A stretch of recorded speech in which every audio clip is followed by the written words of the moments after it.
महाराणा प्रताप का जन्म 9 मई 1540 ईस्वी को राजस्थान के कुंभलगढ़ दुर्ग में हुआ था।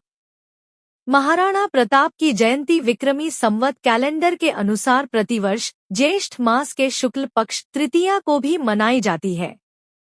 जानिए उनकी वीरता का इतिहास। उनके पिता महाराणा उदय सिंह और माता जीवत कंवर या जयवंत कंवर थीं। वे राणा सांगा के पौत्र थे।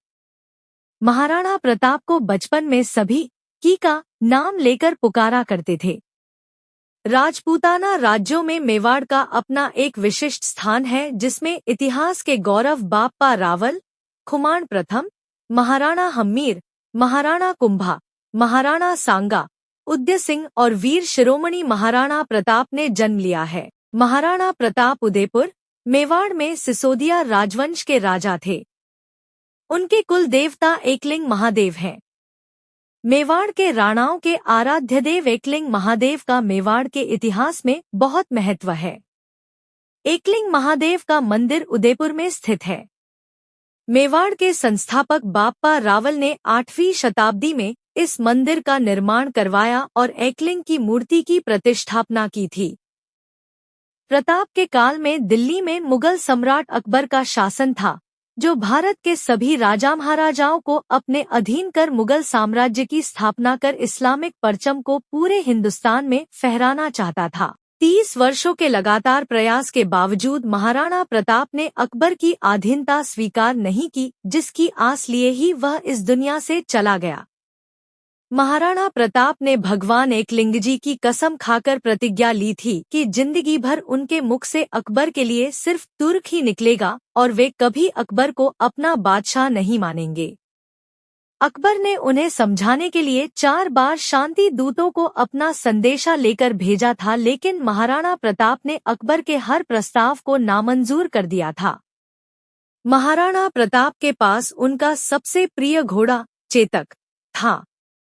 महाराणा प्रताप जिस घोड़े पर बैठते थे वह घोड़ा दुनिया के सर्वश्रेष्ठ घोड़ों में से एक था। ऐसा कहा जाता है कि महाराणा प्रताप तब 72 किलो का कवच पहनकर 81 किलो का भाला अपने हाथ में रखते थे। भाला, कवच और ढाल तलवार का वजन कुल मिलाकर 208 किलो था। राणा 208 किलो वजन के साथ युद्ध के मैदान में उतरते थे। सोचिए तब उनकी शक्ति क्या रही होगी। महाराणा प्रताप का राज्याभिषेक गोगुंदा में हुआ था। युद्ध की विभीषिका के बीच राणा उदय सिंह ने चित्तौड़ त्याग कर अरावली पर्वत पर डेरा डाला और वहां उदयपुर के नाम से नया नगर बसाया, जो उनकी राजधानी भी बनी। उदय सिंह ने अपनी मृत्यु के समय भटियानी रानी के प्रति आसक्ति के चलते अपने छोटे पुत्र जगमल को गद्दी सौंप दी थी, जबकि प्रताप ज्येष्ठ पुत्र होने के कारण स्वाभाविक उत्तराधिकारी थे। उदय सिंह के फैसले का उस समय सरदारों और जागीरदारों ने भी विरोध किया था। दूसरी ओर मेवाड़ की प्रजा भी महाराणा प्रताप से लगाव रखती थी। जगमल को गद्दी मिलने पर जनता में विरोध और निराशा उत्पन्न हुई। इसके चलते राजपूत सरदारों ने मिलकर विक्रम संवत 1628 फाल्गुन शुक्ल 15 अर्थात 1 मार्च 1576 को महाराणा प्रताप को मेवाड़ की गद्दी पर बैठाया। इस घटना से जगमल उनका शत्रु बन गया और अकबर से जा मिला। महाराणा के मेवाड़ की राजधानी उदयपुर थी। उन्होंने 1568 से 1597 ईस्वी तक शासन किया। उदयपुर पर यवन, तुर्क आसानी से आक्रमण कर सकते हैं, ऐसा विचार कर तथा सामंतों की सलाह से प्रताप ने उदयपुर छोड़कर कुंभलगढ़ और गोगुंदा के पहाड़ी इलाके को अपना केंद्र बनाया। जगमल नाराज होकर बादशाह अकबर के पास चला गया और बादशाह ने उसको जहाजपुर का इलाका जागीर में प्रदान कर अपने पक्ष में कर लिया। इसके पश्चात बादशाह ने जगमल को सिरोही राज्य का आधा राज्य प्रदान कर दिया। इस कारण जगमाल की सिरोही के राजा सुल्तान देवड़ा से दुश्मनी हो गई और अंत में सन 1583 में हुए युद्ध में जगमाल मारा गया। जिस समय महाराणा प्रताप सिंह ने मेवाड़ की गद्दी संभाली, उस समय राजपूताना बेहद नाजुक दौर से गुजर रहा था। बादशाह अकबर की क्रूरता के आगे राजपूताने के कई राजाओं ने अपने सिर झुका लिए थे। कई वीर प्रतापी राज्यवंशों के उत्तराधिकारियों ने अपनी कुल मर्यादा का सम्मान भुलाकर मुगलिया वंश से वैवाहिक संबंध स्थापित कर लिए थे। कुछ स्वाभिमानी राजघरानों के साथ ही महाराणा प्रताप भी अपने पूर्वजों की मर्यादा की रक्षा हेतु अटल थे और इसलिए तुर्क बादशाह अकबर की आंखों में वे सदैव खटका करते थे।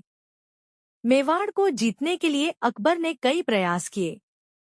अजमेर को अपना केंद्र बनाकर अकबर ने प्रताप के विरुद्ध सैनिक अभियान शुरू कर दिया। महाराणा प्रताप ने कई वर्षों तक मुगलों के सम्राट अकबर की सेना के साथ संघर्ष किया। प्रताप की वीरता ऐसी थी कि उनके दुश्मन भी उनके युद्ध कौशल के कायल थे। उदारता ऐसी कि दूसरों की पकड़ी गई मुगल बेगमों को सम्मानपूर्वक उनके पास वापस भेज दिया था। अपनी विशाल मुगलिया सेना, बेमिसाल बारूदखाने, युद्ध की नवीन पद्धतियों के जानकारों से युक्त सलाहकारों, गुप्तचरों की लंबी फहरिस्त, चालबाजी के उपरांत भी जब अकबर महाराणा प्रताप को झुकाने में असफल रहा तो उसने आमेर के महाराजा भगवानदास के भतीजे मानसिंह, जिसकी बुआ जोधाबाई अकबर जैसे विदेशी से ब्याही गई थी, को विशाल सेना के साथ डूंगरपुर और उदयपुर के शासकों को अधीनता स्वीकार करने हेतु विवश करने के लक्ष्य के साथ भेजा। मानसिंह की सेना के समक्ष डूंगरपुर राज्य अधिक प्रतिरोध नहीं कर सका। इसके बाद मानसिंह महाराणा प्रताप को समझाने हेतु उदयपुर पहुंचे। मानसिंह ने उन्हें अकबर की अधीनता स्वीकार करने की सलाह दी, लेकिन प्रताप ने दृढ़तापूर्वक अपनी स्वाधीनता बनाए रखने की घोषणा की और युद्ध में सामना करने की घोषणा भी कर दी। मानसिंह के उदयपुर से खाली हाथ आ जाने को बादशाह ने करारी हार के रूप में लिया तथा अपनी विशाल मुगलिया सेना को मानसिंह और आसफ खां के नेतृत्व में मेवाड़ पर आक्रमण करने के लिए भेज दिया। आखिरकार 30 मई सन 1576 बुधवार के दिन प्रातःकाल में हल्दी घाटी के मैदान में भयंकर युद्ध छिड़ गया। मुगलों की विशाल सेना टिड्डी दल की तरह मेवाड़ भूमि की ओर उमड़ पड़ी। उसमें मुगल, राजपूत और पठान योद्धाओं के साथ जबरदस्त तोपखाना भी था। अकबर के प्रसिद्ध सेनापति महावत खां, आसफ खां, मानसिंह के साथ शाहजादा सलीम, जहांगीर भी उस मुगल वाहिनी का संचालन कर रहे थे, जिसकी संख्या इतिहासकार 80,000 से 1 लाख तक बताते हैं। इस युद्ध में प्रताप ने अभूतपूर्व वीरता और साहस से मुगल सेना के दांत खट्टे कर दिए और अकबर के सैकड़ों सैनिकों को मौत के घाट उतार दिया। विकट परिस्थिति में झाला सरदार मानसिंह ने उनका मुकुट और छत्र अपने सिर पर धारण कर लिया। मुगलों ने उसे ही प्रताप समझ लिया और वे उसके पीछे दौड़ पड़े। इस प्रकार उन्होंने राणा को युद्ध क्षेत्र से निकल जाने का अवसर प्रदान कर दिया। इस असफलता के कारण अकबर को बहुत गुस्सा आया। उसी दौरान अकबर स्वयं विक्रम संवत 1633 में शिकार के बहाने इस क्षेत्र में अपने सैन्य बल सहित पहुंचे और अचानक ही महाराणा प्रताप पर धावा बोल दिया। प्रताप ने तत्कालीन स्थितियों और सीमित संसाधनों को समझकर स्वयं को पहाड़ी क्षेत्रों में स्थापित किया और लघु तथा छापामार युद्ध प्रणाली के माध्यम से शत्रु सेना को हतोत्साहित कर दिया। बादशाह ने स्थिति को भांपकर वहां से निकलने में ही समझदारी समझी। एक बार के युद्ध में महाराणा प्रताप ने अपने धर्म का परिचय दिया और युद्ध में एक बार शाही सेनापति मिर्जा खान के सैन्यबल ने जब समर्पण कर दिया था तो उसके साथ में शाही महिलाएं भी थीं। महाराणा प्रताप ने उन सभी के सम्मान को सुरक्षित रखते हुए आदरपूर्वक मिर्जा खान के पास पहुंचा दिया। बाद में हल्दी घाटी के युद्ध में करीब 20,000 राजपूतों को साथ लेकर महाराणा प्रताप ने मुगल सरदार राजा मानसिंह के 80,000 की सेना का सामना किया। इसमें अकबर ने अपने पुत्र सलीम, जहांगीर को युद्ध के लिए भेजा था। जहांगीर को भी मुंह की खाना पड़ी और वह भी युद्ध का मैदान छोड़कर भाग गया। बाद में सलीम ने अपनी सेना को एकत्रित कर फिर से महाराणा प्रताप पर आक्रमण किया और इस बार भयंकर युद्ध हुआ। इस युद्ध में महाराणा प्रताप का प्रिय घोड़ा चेतक घायल हो गया था। राजपूतों ने बहादुरी के साथ मुगलों का मुकाबला किया, परंतु मैदानी तोपों तथा बंदूकधारियों से सुसज्जित शत्रु की विशाल सेना के सामने समूचा पराक्रम निष्फल रहा। युद्ध भूमि पर उपस्थित 22,000 राजपूत सैनिकों में से केवल 8,000 जीवित सैनिक युद्धभूमि से किसी प्रकार बचकर निकल पाए। महाराणा प्रताप को जंगल में आश्रय लेना पड़ा। महाराणा प्रताप का हल्दी घाटी के युद्ध के बाद का समय पहाड़ों और जंगलों में ही व्यतीत हुआ। अपनी गुरिल्ला युद्ध नीति द्वारा उन्होंने अकबर को कई बार मात दी। महाराणा प्रताप चित्तौड़ छोड़कर जंगलों में रहने लगे। महारानी सुकुमार राजकुमारी और कुमार घास की रोटियों और जंगल के पोखरों के जल पर ही किसी प्रकार जीवन व्यतीत करने को बाध्य हुए। अरावली की गुफाएं ही अब उनका आवास थी और शिला ही शैया थी। महाराणा प्रताप को अब अपने परिवार और छोटे छोटे बच्चों की चिंता सताने लगी थी। मुगल चाहते थे कि महाराणा प्रताप किसी भी तरह अकबर की अधीनता स्वीकार कर दीन इलाही धर्म अपना लें। इसके लिए उन्होंने महाराणा प्रताप तक कई प्रलोभन संदेश भी भिजवाए, लेकिन महाराणा प्रताप अपने निश्चय पर अडिग रहे। प्रताप राजपूत की आन का वह सम्राट, हिंदुत्व का वह गौरवसूर्य इस संकट, त्याग, तप में अडिग रहा। कई छोटे राजाओं ने महाराणा प्रताप से अपने राज्य में रहने की गुजारिश की, लेकिन मेवाड़ की भूमि को मुगल आधिपत्य से बचाने के लिए महाराणा प्रताप ने प्रतिज्ञा की थी कि जब तक मेवाड़ आजाद नहीं होगा वे महलों को छोड़ जंगलों में निवास करेंगे।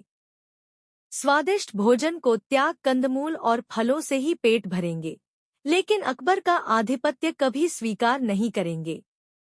जंगल में रहकर ही महाराणा प्रताप ने भीलों की शक्ति को पहचानकर छापामार युद्ध पद्धति से अनेक बार मुगल सेना को कठिनाइयों में डाला था। प्रताप साधन सीमित होने पर भी दुश्मन के सामने सिर नहीं झुकाया।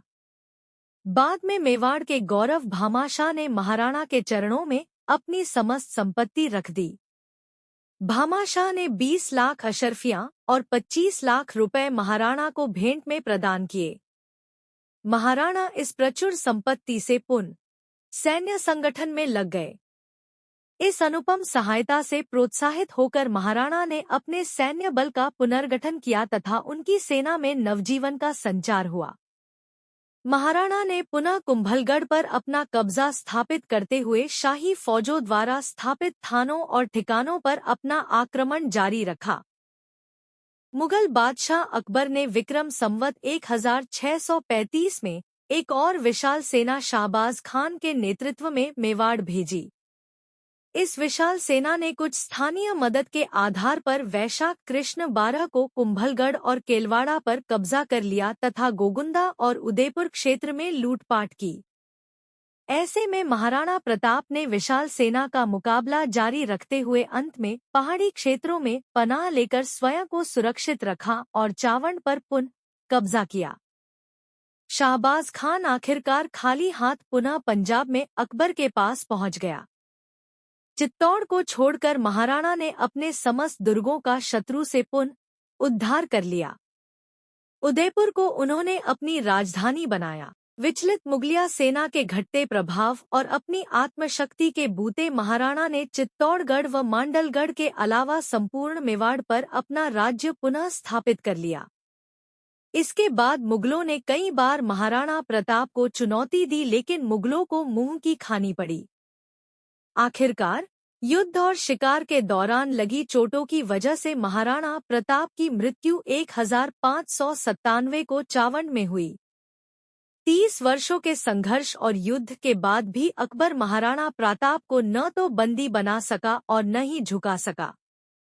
महान वो होता है जो अपने देश, जाति, धर्म और संस्कृति की रक्षा के लिए किसी भी प्रकार का समझौता न करे और सतत संघर्ष करता रहे।